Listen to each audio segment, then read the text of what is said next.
कि अगर हमें ग्राफ गिवन है तो बेटा एक और चीज होती है जिसको हमें सीखना है, ठीक है, और वो रिलेट करती है इंटीग्रेशन से, है ना। मतलब ग्राफ और ग्राफ के साथ एक और चीज है जो रिलेट करती है बेटा इंटीग्रेशन से, ठीक है।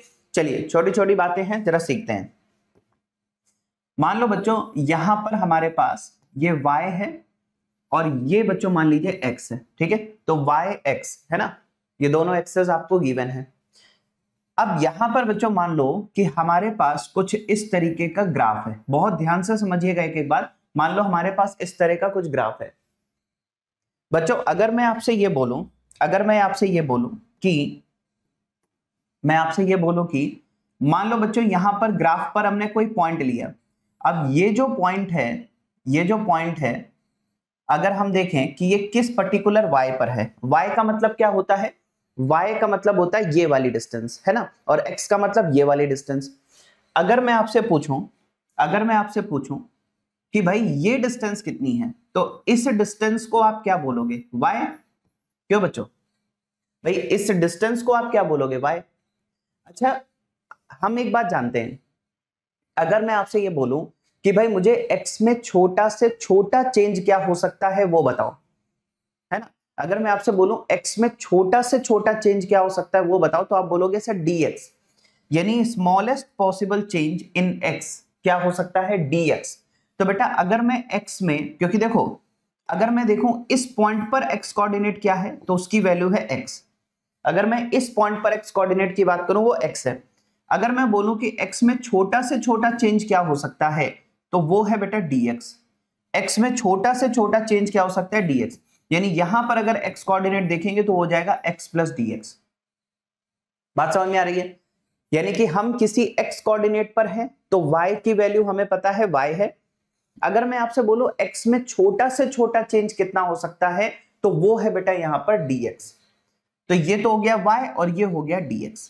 अब बच्चों मुझे एक बात बताओ, अगर मैं आपसे ये बोलूं कि मुझे यहां पर इन दोनों लाइंस के बीच में जो एरिया है उसकी वैल्यू बताओ कितनी होगी, ये बेटा एरिया कितना होगा। अगर हम ये वाला एरिया फाइंड करें तो ये कितना होगा। तो बेटा एक बात बताओ, ये कितना है y, और अगर मैं इसकी बात करूं तो ये यहां पर क्या है dx। समझना जरा, ये क्या है यहां पर y, और अगर मैं इसकी बात करूं तो ये क्या है dx। तो बेटा ये वाला जो एरिया है, ये वाला जो एरिया है वो हो जाएगा y इंटू dx। समझना, है ना। इसको हम एक रेक्टेंगल मान सकते हैं क्योंकि ये डिस्टेंस बहुत ज्यादा तो है नहीं, हम केवल dx डिस्टेंस आगे बढ़ रहे हैं। तो एक डायमेंशन क्या हो गई y, और जो दूसरी डायमेंशन है बच्चों हो गई dx। तो इसका जो एरिया आ गया वो हो गया y इंटू dx।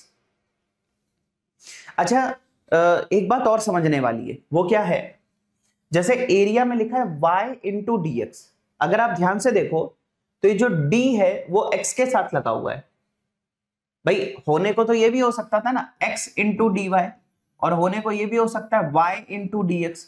अब हमें एक बात समझनी है, जैसे लिखा है y इंटू डी एक्स, तो आप ये देखो जो d है वो x के साथ लगा है, यानी dx आ रहा है, और dx आने की वजह से ये जो आप एरिया ले रहे हो, इस कर्व के नीचे का जो एरिया ले रहे हो वो x एक्सेस पर ले रहे हो। Area under the curve on x axis, देखो ना ये जो एरिया ले रहे हो वो x एक्सेस पर ले रहे हो, area under the curve on x axis. बात समझ में आ रही है, क्योंकि यहां पर dx लिखा है तो x एक्सेस पर एरिया ले रहे हैं, dx लिखा है तो x एक्सेस पर हम एरिया ले रहे हैं, ठीक है। तो ये बात थोड़ा सा ध्यान रखिएगा। अब बच्चों देखो ये जो एरिया आया है ये तो बहुत छोटा एरिया है, ये एरिया तो केवल x और x प्लस dx के बीच का है। अब आपसे मान लो कोई ये कहता है कि भाई मुझे तो यहां से, ध्यान देना बेटा, मान लो कोई आपसे कहता है कि मुझे इस पॉइंट से लेकर के, ठीक है, और इस पॉइंट तक का कंप्लीट एरिया चाहिए, यहां से यहां तक का कंप्लीट एरिया चाहिए, तो क्या करेंगे, मैं इस छोटे से एरिया को कैलकुलेट कर चुका हूं। अब अगर मैं यहां से यहां तक इसी तरह से छोटे छोटे छोटे छोटे छोटे छोटे एरिया फाइंड करूं और उन सबको ऐड कर दूं, बात समझ में आ रही है, मैं यहां से लेके यहां तक छोटे छोटे छोटे छोटे एरिया फाइंड करूं, सबको ऐड कर दूं। यहां पर बच्चों जो ऐड हो रहा है वो कॉन्टिन्यूअस एडिशन है। आप ध्यान दीजिएगा, मान लो यहां पर x की वैल्यू है x1 और यहां पर x की वैल्यू है x2, तो x1 से x2 तक अगर कंप्लीट एरिया चाहिए तो इसको बोलते हैं कि लगातार ऐड करना है, कोई भी पॉइंट छूटना नहीं चाहिए। और बेटा लगातार ऐड करना, कॉन्टिन्यूस एडिशन को हम बोलते हैं इंटीग्रेशन। बात समझ में आ रही है? मतलब अगर आपको छोटा एरिया पता है और टोटल एरिया निकालना चाहते हो तो इस छोटे से एरिया को इंटीग्रेट कर दो। इंटीग्रेट करने का मतलब होगा यहां से यहां तक जितने छोटे छोटे एरिया हैं उन सबको हम ऐड कर रहे हैं। क्या बात समझ में आ रही है? फिर से मैं रिपीट करता हूं, x1 से x2 तक जितने छोटे छोटे छोटे छोटे एरिया हैं उन सबको ऐड करने का मतलब है इंटीग्रेट करना। तो हम यहां पर बच्चों क्या करेंगे, ध्यान दीजिएगा, हम यहां पर क्या करेंगे, अगर मुझे टोटल एरिया चाहिए, total area under the curve, total area under the curve on x axis, ध्यान देना बच्चों, इसमें एक एक पॉइंट बहुत इंपॉर्टेंट है। Area under the curve on x axis, हम एक्स एक्सिस पर फाइंड कर रहे हैं, तो एक्स एक्सिस पर total area under the curve कितना होगा बच्चों? तो हम क्या करेंगे, जो छोटा सा एरिया हमने फाइंड किया था वो क्या था, y dx, हम इसे इंटीग्रेट कर देंगे। इंटीग्रेशन का साइन ऐसे बनाते हैं, बात समझ में आ रही है? इंटीग्रेशन का साइन हम ऐसे बनाते हैं, ठीक है, बात क्लियर है?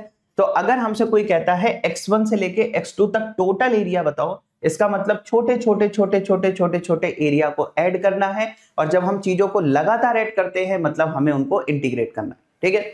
इसे इंटीग्रेट कर देंगे, कहां से कहां तक कर देंगे sir? x is equal to x1 से x is equal to x2 तक अगर हम इसे इंटीग्रेट कर दें तो x1 से x2 तक का कंप्लीट एरिया हमें मिल जाएगा, ठीक है। तो बिल्कुल छोटी सी बात है जो हमें यहां पर सीखनी है। कई बार बच्चे इसको लर्न कर लेते हैं, रट लेते हैं, रटना नहीं है, इसको समझना है। y dx ही क्यों लिखा है, x dy क्यों नहीं लिखा है? बताओ, y dx क्यों लिखा है, x dy क्यों नहीं लिखा है? और इसका मतलब क्या है?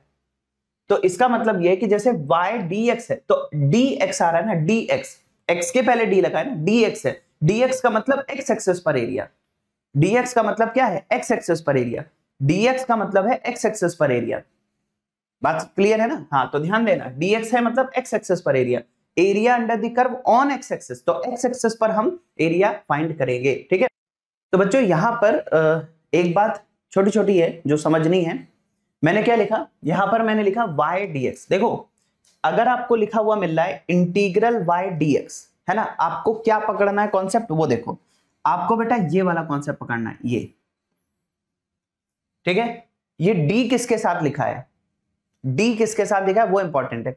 यहां पर लिखा है dx, मतलब जो एरिया हम लेंगे वो x एक्सिस पर लेंगे।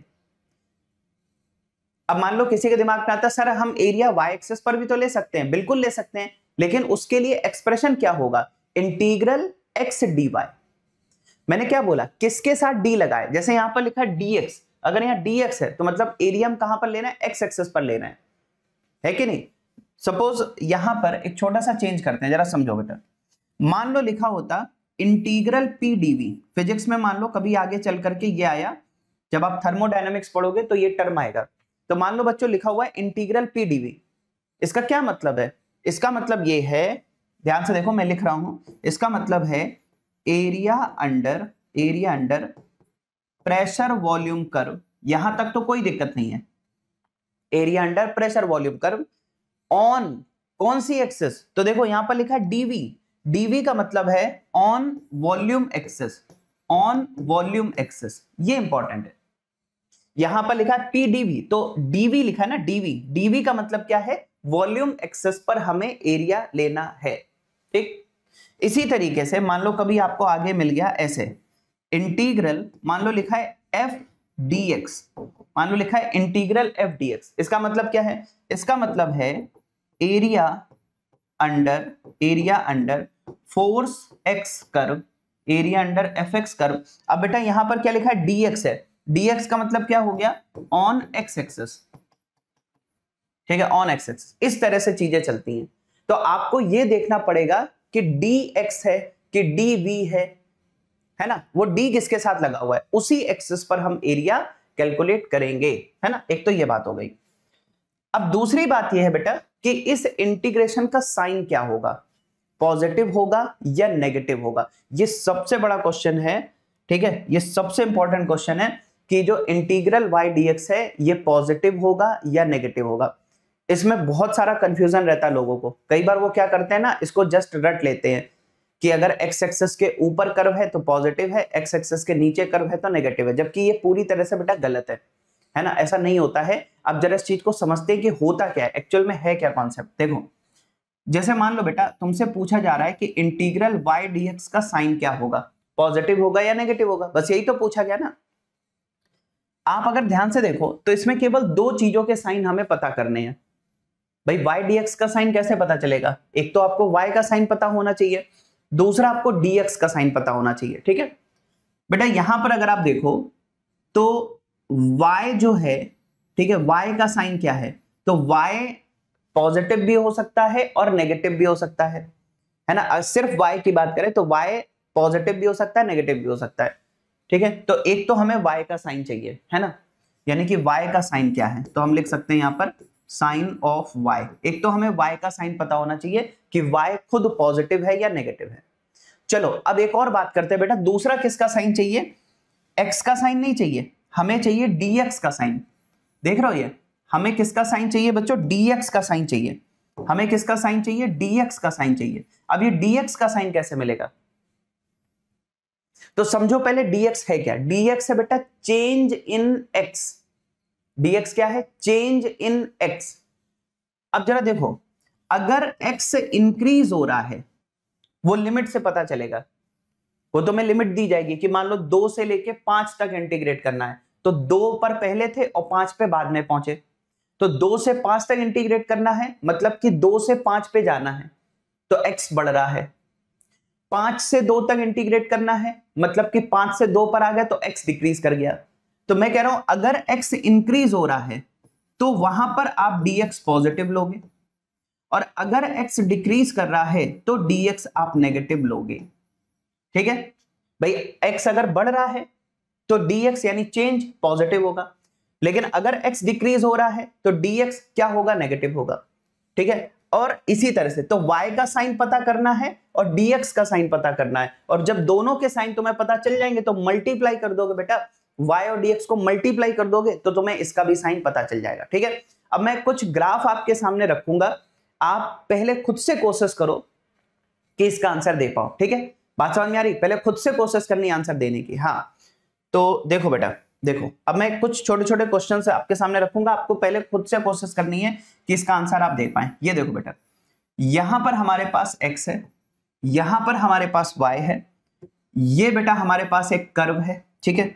और इसमें अगर आप चेक करो तो यहां पर मान लो वैल्यू है 7 और यहां पर है 3।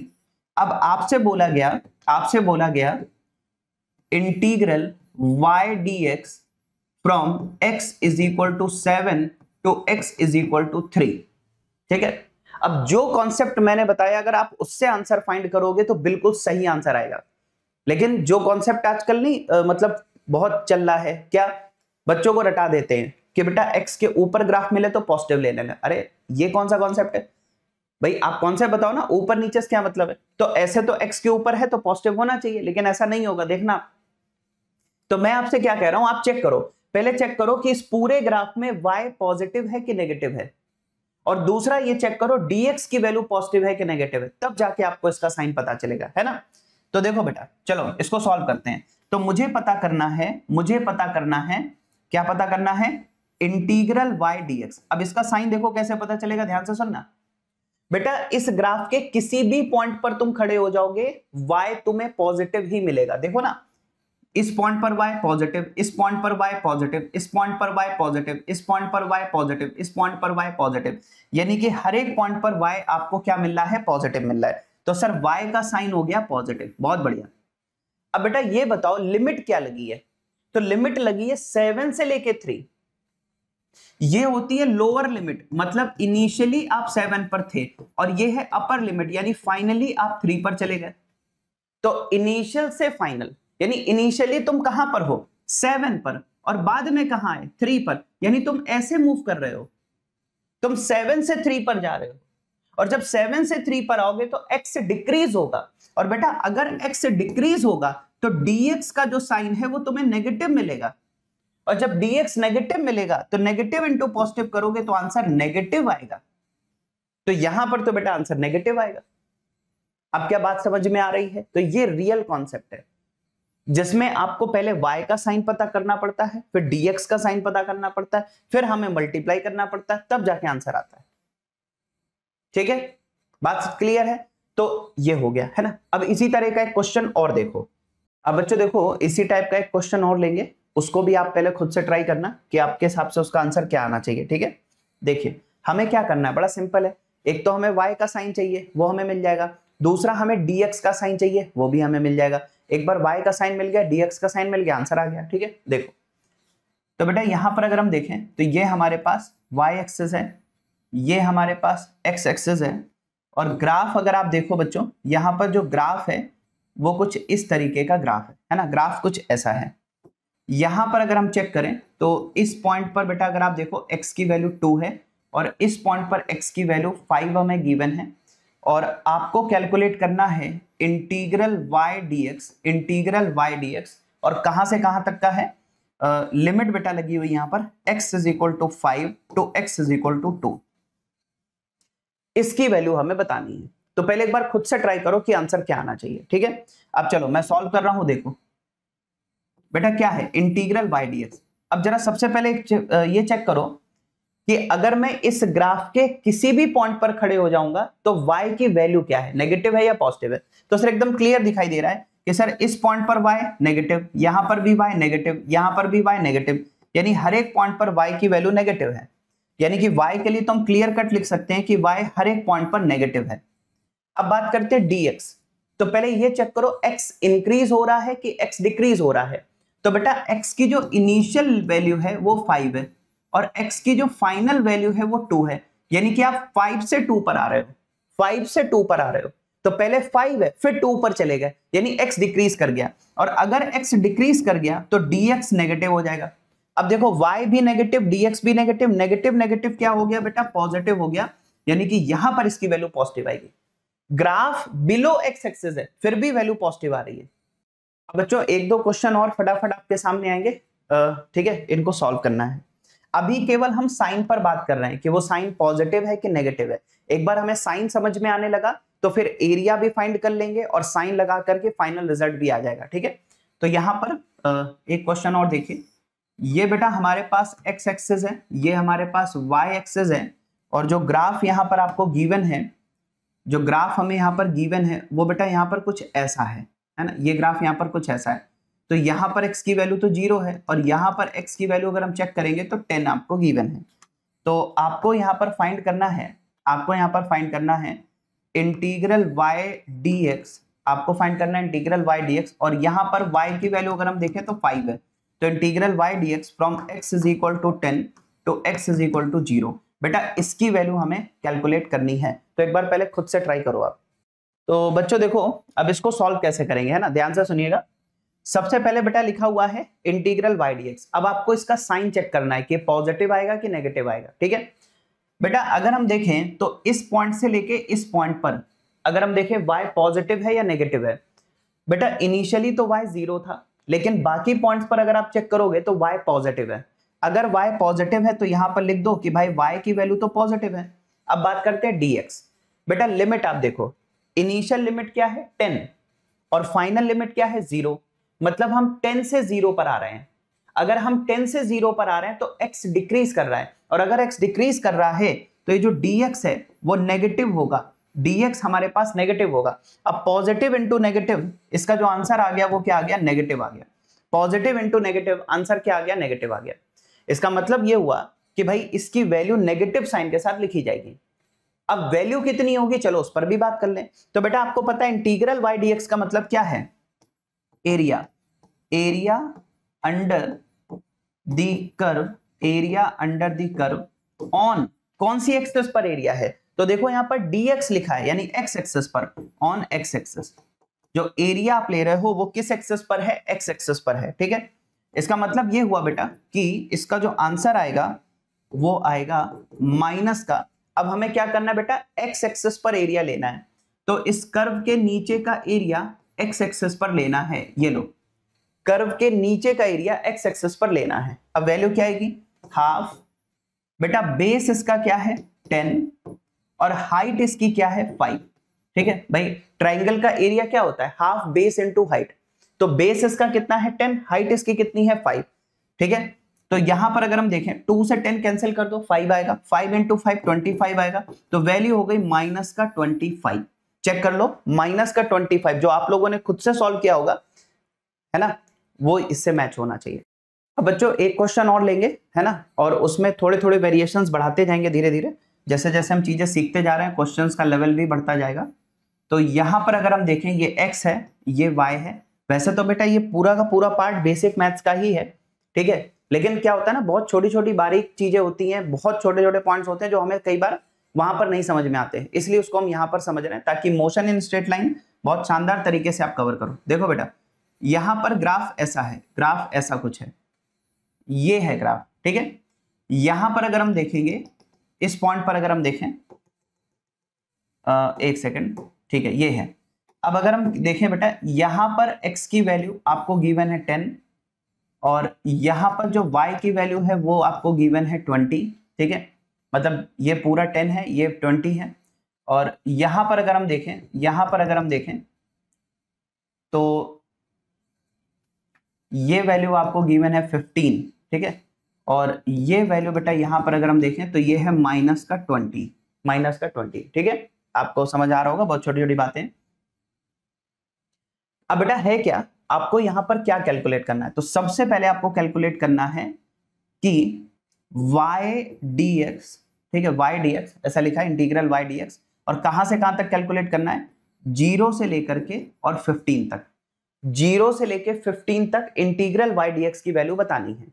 अब आप चाहो तो इसको कुछ पार्ट में ब्रेक कर सकते हो, लेकिन पहले एक बार आप जैसे भी खुद से समझ में आ रहा ट्राई करो, है ना, उसके बाद ही फिर देखना कि मैंने कैसे सॉल्व किया, पहले आप खुद से ट्राई करो इसको।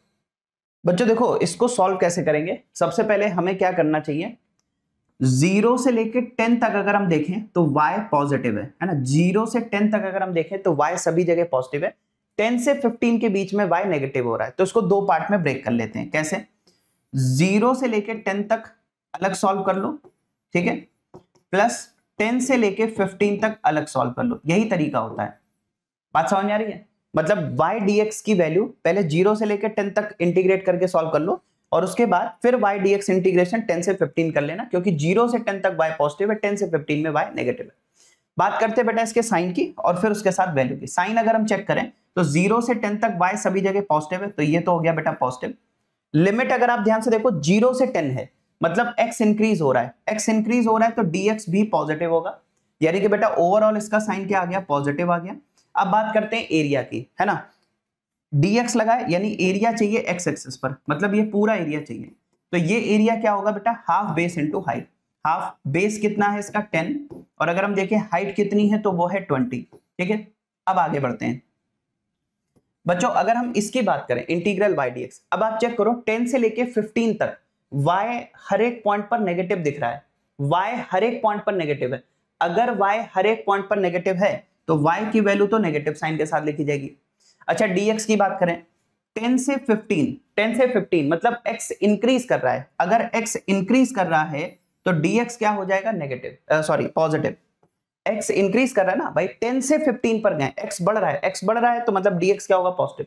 अब बताओ नेगेटिव इंटू पॉजिटिव क्या आएगा, नेगेटिव साइन के साथ, है ना, नेगेटिव आएगा। और कितना आएगा बेटा, ये वाला पूरा एरिया ले लो, x एक्सिस पर एरिया चाहिए तो क्या आएगा, हाफ बेस कितना है 5, बेस कितना है 5, और हाइट इसकी कितनी है 20, हाइट इसकी कितनी है 20, तो इसकी जो वैल्यू आ जाएगी वो बेटा आपके पास कितनी आ जाएगी, 2 से इसको कैंसिल करो तो प्लस का 100 आ गया, और 2 से इसको कैंसिल करोगे तो माइनस का 50 हो गया, ठीक है। यानी कि बेटा आंसर जो आपके पास आ रहा है वो 50 आ रहा है, पॉजिटिव का 50, पॉजिटिव का 50, ठीक है।